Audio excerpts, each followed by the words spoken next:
Hello students. तो बेटा हमारा नेक्स्ट टॉपिक है propagation of errors in addition और सब्ट्रैक्शन। तो बेटा जब भी हम दो फिज़िकल क्वांटिटीज़ को ऐड या सब्ट्रैक्ट करते हैं, अगर उनमें एरर है तो उनके एब्सोल्यूट एरर हमेशा ऐड अप होंगे। तो चाहे फिज़िकल क्वांटिटी सब्ट्रैक्ट हो या ऐड हो, एब्सोल्यूट एरर हमेशा ऐड होंगे, एब्सोल्यूट एरर कभी भी सब्ट्रैक्ट नहीं होते हैं। इसी पॉइंट को प्रूव करने के लिए हम एक डेरिवेशंस करेंगे। एक तरफ मैं एडिशन करूंगा, एक तरफ सब्ट्रैक्शन, और फाइनल रिजल्ट हम ये देखेंगे कि चाहे आप एडिशन करो फिजिकल क्वांटिटी की, चाहे सब्ट्रैक्शन, जो लास्ट में एरर्स होंगे वो हमेशा ऐड अप होंगे। देखिए फॉर एग्जांपल मैं क्या करता हूँ, एक वैल्यू ले लेता हूँ। लेट अस कंसीडर कि एक वैल्यू मैं ले रहा हूँ z, that is equal to a plus b। मान लीजिए a भी मास है, b भी मास है, दोनों को हमने ऐड किया तो वैल्यू फाइनली हमारे पास आ गई z। But if a has error del a and b has error del b, then equation becomes. तो अगर a में भी एरर था, b में भी एरर होगा, तो z की वैल्यू में भी कुछ ना कुछ एरर होगा। तो देखिए पहले a की वैल्यू में ही क्या चेंज आ जाएगा। बेटा ये जो एरर होता है या तो कभी ये ज़्यादा हो सकता है या कम हो सकता है। जैसे फॉर एग्ज़ाम्पल याद करिए, हमने पीछे पढ़ा था कि एक वैल्यू है मान लीजिए 176 और दूसरी वैल्यू है 175। 176 में से 175 माइनस किया तो क्या आया, 1। और अगर एक वैल्यू उसके ऊपर होती 177 तो क्या आता, true value minus measured value तो आता -1। तो यहाँ वैल्यू प्लस में होती या माइनस में। तो देखिए अगर मेरे पास एक मेजर्ड वैल्यू है 175, उसमें उसको अगर 176 बनाना हो तो मुझे प्लस करना पड़ेगा क्योंकि ये वैल्यू एक कम थी। और अगर 177 मेजर्ड वैल्यू है हमारी, उससे 176 ट्रू वैल्यू पे जाना हो तो क्या करना पड़ेगा, माइनस करना पड़ेगा। इट मीन्स जो एरर है वो प्लस भी हो सकता है मेजर्ड वैल्यू में या माइनस भी हो सकता है। तो इसका मतलब a में अगर एरर है del a तो मैं उसकी फाइनल वैल्यू लिखूँगा a plus minus del a। अब b में भी अगर एरर है तो मैं लिखूँगा b plus minus del b।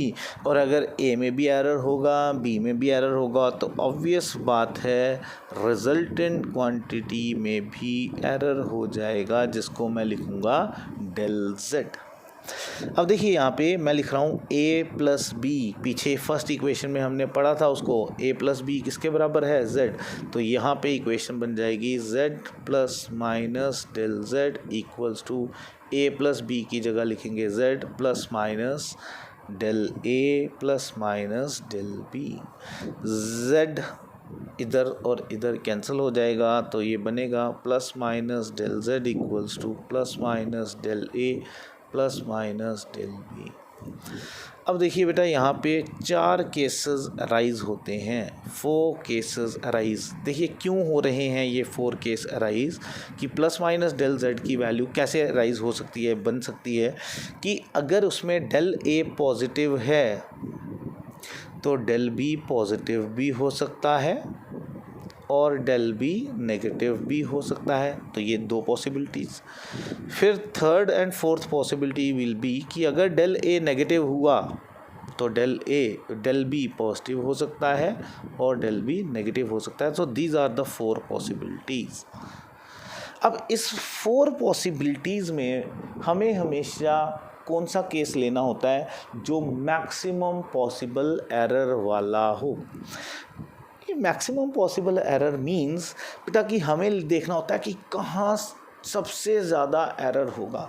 बेटा एरर सबसे ज़्यादा वहाँ होगा जहाँ दोनों साइन सेम होंगे, क्योंकि वो दोनों ऐड अप होंगे। जैसे लेट कर लेता हूँ मैं, लेट, ये पेपर में लेट लिखना नहीं होता बेटा, बट मैं थोड़ा समझाने के लिए कर रहा हूँ। लेट del a की वैल्यू है 0.2 और del b की वैल्यू मैं लिख लेता हूँ 0.1। ठीक है, तो देखिए फर्स्ट वैल्यू होगी del a plus del b, ये बनेगा 0.2 प्लस 0.1 0.3 इधर होगा 0.2 माइनस 0.1 0.1, यहाँ होगा -0.2 प्लस 0.1 माइनस 0.1, और इधर होगा -0.2 माइनस 0.1 माइनस 0.3। तो यहाँ प्लस में 0.3 या माइनस में 0.3, ये दोनों ही केस मैक्सिमम वाले होंगे। तो द मैक्सिमम पॉसिबल एरर वाला केस हमने देखना होता है।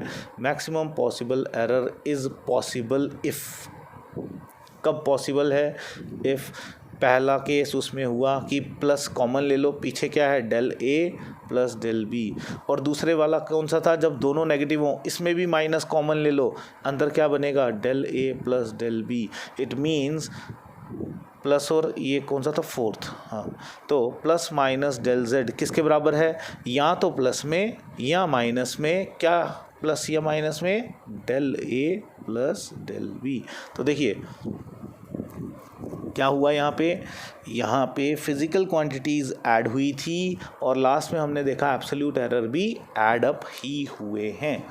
अब सब्ट्रैक्शन पे चलते हैं ज़रा, कि लेट अस सपोज़ कि z हम लिखते हैं a माइनस बी।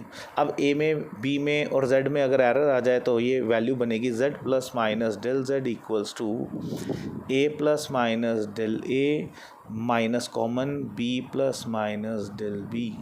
तो ये बेटा बनेगा z plus minus del z equals to a plus minus del a minus b minus into plus minus minus minus plus del b। अब देखिए a माइनस बी क्या है, z, तो ये बनेगा z plus minus del z equals to z plus minus del a minus plus del b। अब z मैंने cancel कर लिया, तो plus minus del z equals to plus minus del a minus plus del b। अब देखिए इधर भी हम क्या लिखेंगे, 4 केसेस अराइज, और वो कौन से होंगे, सिमिलर टू दिस वन, क्योंकि देखिए जब डेल ए पॉजिटिव होगा डेल बी पॉजिटिव भी हो सकता है, नेगेटिव भी, ये 2 केस, और जब डेल ए नेगेटिव होगा डेल बी पॉजिटिव भी हो सकता है, नेगेटिव भी, ये 2 और केस। तो यहाँ तक तो हमने पढ़ा, सब्ट्रैक्शन हुई। उसके बाद जब हम 4 केसेस लेंगे लास्ट में आंसर सेम ही होगा, इसके बाद सेम चीज़ आएगी और लास्ट में हमारा आंसर आ जाएगा यहाँ पे plus minus del Z equals to plus minus del A plus del B. तो बेटा देखिए यहाँ पे फिज़िकल क्वांटिटीज़ ऐड हुई थी, लास्ट में एरर्स भी ऐड अप हुए। यहाँ फिज़िकल क्वांटिटी सब्ट्रैक्ट हुई थी बट एरर तब भी ऐड ही हुए। तो बेटा एक एग्ज़ाम्पल, एक क्वेश्चन करके देखते हैं इसके रिलेटेड। सपोज़ हमारे पास है L1 लेंथ है किसी चीज़ की 8.2 सेंटीमीटर प्लस माइनस 0.1 सेंटीमीटर, और L2 है 3.4 प्लस माइनस 0.2 सेंटीमीटर। आपको अगर पूछा है L1 प्लस L2 करिए तब आप क्या करेंगे, L1 प्लस L2 का मतलब फिज़िकल क्वांटिटीज़ तो ऐड होंगी, 4 2 6 एंड 8 3 11 11.6 प्लस माइनस एरर्स को भी आप क्या करेंगे, ऐड करेंगे 0.3 सेंटीमीटर। बट अगर आपको क्वेश्चन में पूछा है L1 माइनस L2 कीजिए, तब आपने क्या करना है, फिज़िकल क्वांटिटी को सब्ट्रैक्ट करना है बट एरर्स को तब भी ऐड करना है। मतलब एरर तो प्लस 0.3 ही आएगा दोनों केस में, चाहे ऐड करो चाहे सब्ट्रैक्ट करो, एरर्स हमेशा ऐड होंगे, तो एरर का आंसर दोनों में सेम आएगा। बट अब सब्ट्रैक्शन करनी है तो यहाँ पे 12 में से 4 8